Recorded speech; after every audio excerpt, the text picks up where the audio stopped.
অডিয়েন্সের মধ্যে অনেকে আছে যে উদ্যোগ নিতে চায়। সো তাদের আসলে মোটা দাগে কি মাথায় রাখা উচিত?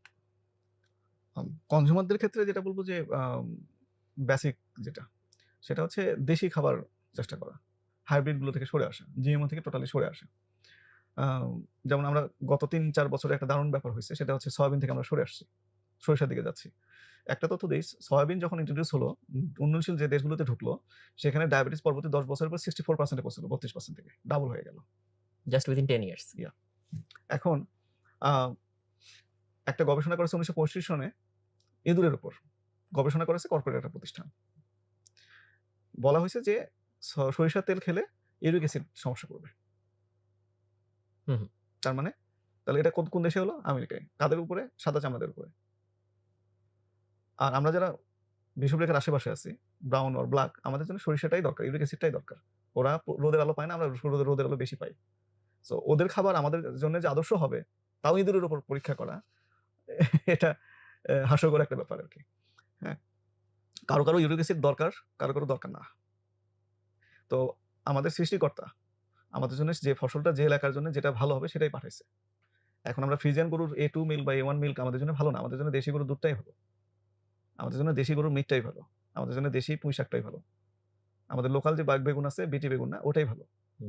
তো যত আমাদের লোকাল খাবার আছে এগুলোই ভালো। হ্যাঁ? আমাদের জন্য ভালো। একদম বেসিক চিন্তা করলে আমাদের দেশি খাবার দরকার। আমাদের লোকাল খাবার দরকার। এবং এই যে বিদেশি হাইব্রিড বীজ, হাইব্রিড ফসল থেকে বের হয়ে এসে আমাদের লোকাল খাবারের দিকে মনোযোগ দেওয়া উচিত। আমরা ৩ বেলায় পেট ভরে খাওয়ার তুলনায় আধা পেটা করে পুষ্টিকর খাবার যদি ৩ বেলা খাই, তাহলে আমরা সুস্থ থাকবো। না হলে আমাদের দেহ হয়ে যাবে গোপাল ভাঁড়ের মতো।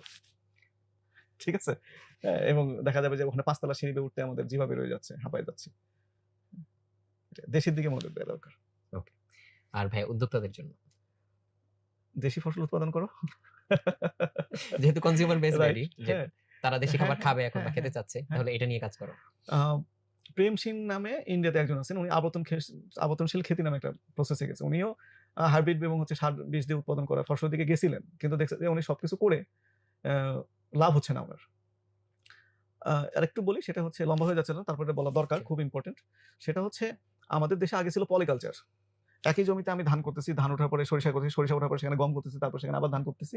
একেক ফসল ওই জমি থেকে একেক ধরনের পুষ্টিগুণ নিচ্ছে। আবার ওই জমিতে সিম করতেছি। তাহলে একটা ওই সিম আমাদের জমিতে নাইট্রোজেন দিচ্ছে, সেটা ইউরিয়া সার। প্রাকৃতিকভাবে দিচ্ছে। আর ভুট্টা সেটাকে থেকে নাইট্রোজেনটা নিচ্ছে। ব্যালেন্স থাকতেছে। তো আগে যখন ছিল পলিকালচার, তখন ওটার উপজাত বেরোতো অনেক। ধানের খড় বেরোতো। তারপরে ডালের যে ডালগুলো থাকতো সেটা গরু খেত। ওইভাবে ইমপ্যাক্টটা বোঝা যেত না। কিন্তু সামগ্রিকভাবে ওখান থেকে অনেক উপজাত পেতাম আমরা, যেটা আমাদের ক্যালকুলেশনে আসে না। টাকার অঙ্ক হিসেবে আসে না। কিন্তু ওই জমিতে উপর্যুপরি ২ সিজন আমরা ২ সিজন ধান করতেছি, তারপরে আবার ভুট্টা করে নিচ্ছি। একই ধরনের খাবার সে নিয়ে জমিটাকে মানে চুষে খেয়ে ছিবড়ে করে দিচ্ছে। এখন এটাকে বলছে মনোকালচার। একই জমিতে একসাথে অনেকগুলো ফসল না করে একটা ফসল করা, মনোকালচার। মনোকালচার করার কারণে জমি যতদিন যাচ্ছে জমিটা খারাপ অবস্থার দিকে চলে যাচ্ছে। জমিতে পুষ্টি থাকতেছে না। হ্যাঁ? জমিতে জৈব সার থাকতেছে না। সব নিয়ে চলে যাচ্ছে। এবং টাকার অঙ্কে দেখা যাচ্ছে যে আমার ৫০ মণ ভুট্টা হইছে, আমার ৫০,০০০ টাকা আসছে। ওই জমিতে আমি যখন সারা বছর করতেছি, আমার হয়তো হিসাব করে দেখছি কি আমার টাকার অঙ্কে ১৫,০০০ টাকা আসতেছে। একটা জমিতে সারা বছর চাষ করে। কিন্তু ৬০,০০০ টাকা যে আমি গরু বেচলাম, তারপর ওখান থেকে যে আমি ডালটা খেলাম, তারপর ওই জমি থেকে যে আমি পুঁটি মাছটা আগে ধরতাম, যে পুঁটি মাছ এখন ৫০০ টাকা কেজি। হ্যাঁ? যে টাকি মাছটা ওই জমি থেকেই আসতো। এইগুলোতে আমি ক্যালকুলেশন আনতেছি না। এখন ওই কর্পোরেটদের ফাঁকিবাজিটা হচ্ছে মনোকালচার করে তুমি ৫০,০০০ টাকা আনতেছো। বাট উপজাতে এই পলিকালচার করে আগের প্রিভিয়াস মেথডে, প্রাচীন মেথডে এত টাকা আসতো, এটা তারা হিসেবে আসে না। হিসেবে আনা যায় না। যে কারণে মনে হচ্ছে যে এটাতে লাভ বেশি। আসলে লাভ এটাতে বেশি। সামগ্রিকভাবে। তো আমরা তো পলিকালচারের দিকে যাও। আমার ফিরত রুটে ব্যাক করা দরকার। ওই যাওয়া দরকার। স্বয়ংসম্পূর্ণতা ওখান থেকে আসবে আমাদের। আমাদের দেশে তো কোনো মানে বাইরে থেকে কোনো হাওলেস আসতো না। আমাদের বাইরের দেশ থেকে আমাদের এখানে তো মানে বুট, ছোলা বুট এগুলো আমদানি করতে হতো না। আমাদের এখানে উৎপাদন হতো, আমরা এখানেই খেতাম। পুকুরে গিয়ে একটা জাল ফেললেই মাছ উঠে আসতো। জাল ফেলার দরকার ছিল না। কচুরিপানা তুলে সেখান থেকে নাকি কই মাছ বেরোতো। রূপকথার মতো মনে হয়। আমি নিজে আমাদের গ্রামের বাড়িতে যেখানে মাছ ধরছি, আমার হাফ বয়সী যাদেরকে ওদেরকে যদি বলি যে এই জায়গা থেকে আমি একবার ১১ কেজি মাছ ধরছি, ওরা হা করে তাকায় থাকে, কেমনে সম্ভব? ওই ১১ কেজি মাছ এখন হিসাব করো। তো মনোকালচার, পলিকালচার যে ওদের যে তথ্য, এই যে মিডিয়া ওদের হাতে, ওরা বোঝাচ্ছে আমাদেরকে যে না এটা ভালো। আমরা বুঝতেছি ওটাই ভালো। এখন উদ্যোক্তাদের প্রতি বক্তব্য হচ্ছে আমাদের প্রচুর পড়াশোনা করা উচিত। মিডিয়া যেটা বুঝাচ্ছে সেটাকে কোশ্চেন করা উচিত। যে এরা যেটা বলছে এটা কি সঠিক বলতেছে, আরেকটু পড়াশোনা করে দেখি। ভিন্ন মত কি আছে?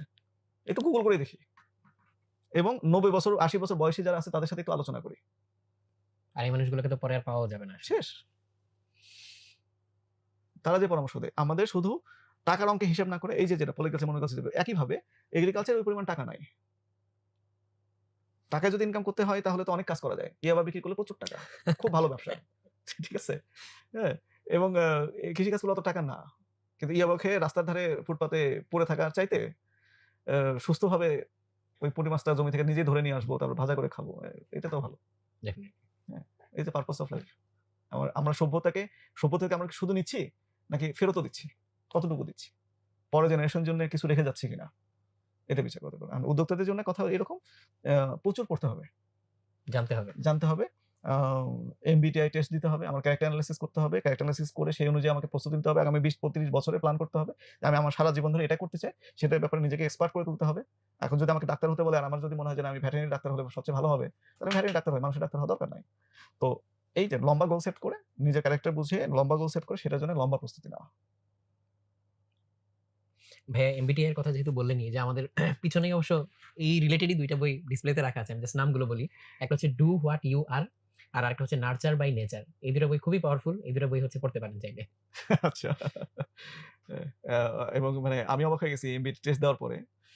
আমি আমার ক্যারেক্টারের দিক থেকে সবচেয়ে ভালো করব নাকি ফান্ড রেইজ করার জন্য। অবাক হয়ে গেছি। অদ্ভুত। আল্লাহ বাঁচাইছে যে যেটা আমার মানে সৌভাগ্য আরকি। সেদিকেই যাচ্ছে যেটা আমার ক্যারেক্টারের সাথে যায়। Thank you.